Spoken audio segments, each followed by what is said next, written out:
Hello, my name is Blake Patterson, and welcome to Afro Reviews. On the latest episode of the classic series, I examine Goodfellas. In the iconic words of Henry Hill, as far back as I can remember, I always wanted to be a gangster. I must have agreed with him back then when I was a little kid. These words are easily memorable to any person who is a part of film culture. A few years ago, I would have told you Martin Scorsese's Goodfellas was the greatest film ever made.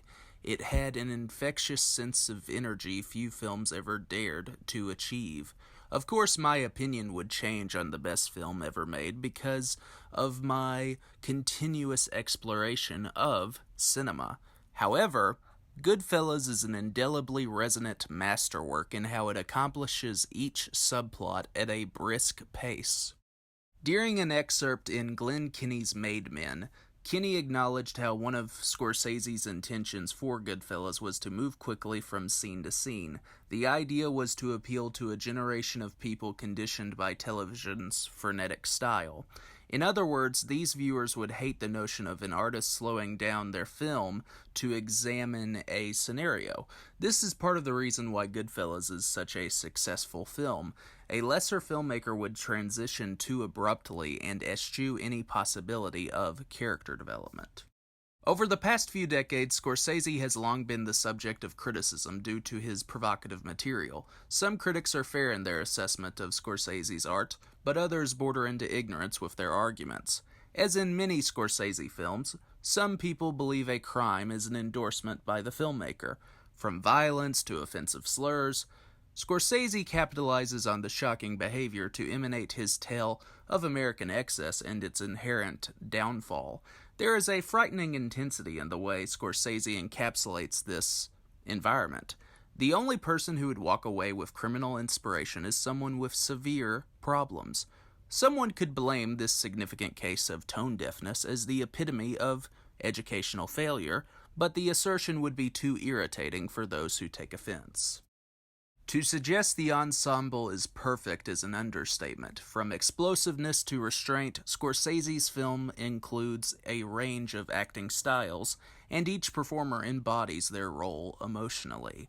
Joe Pesci's volcanically funny and fierce performance receives the most praise. However, one of the most effective portrayals is by Paul Sorvino because he reserves his emotions to cold stares and delivery at a lower volume. Sorvino's delivery is potent in how he displays a different kind of gangster.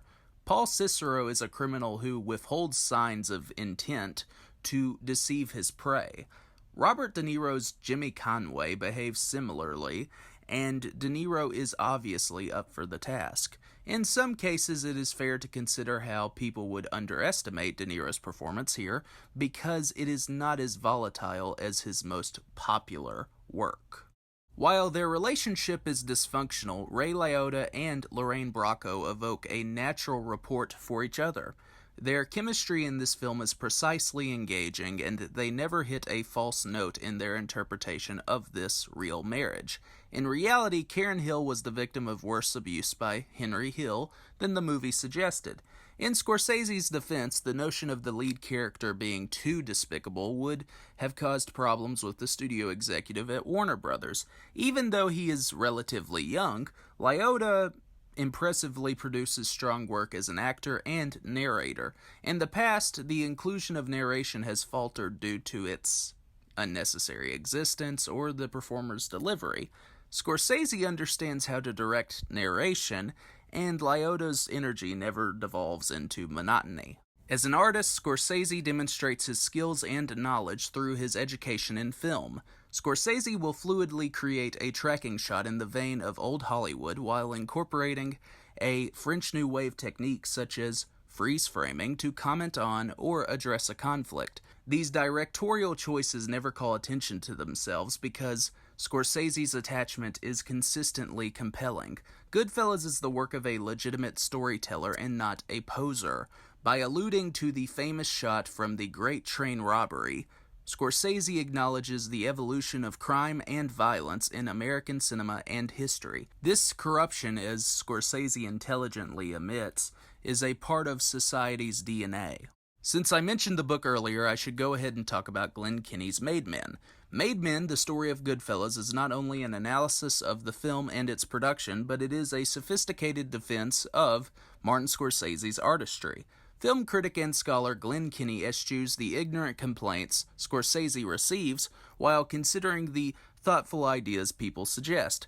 Made Men is an insightful exploration of this great film. As I told you before, I once considered this movie as the greatest film of all time. I am sure this book would have satisfied me then as it did today. Thank you for watching this video. Have a great night.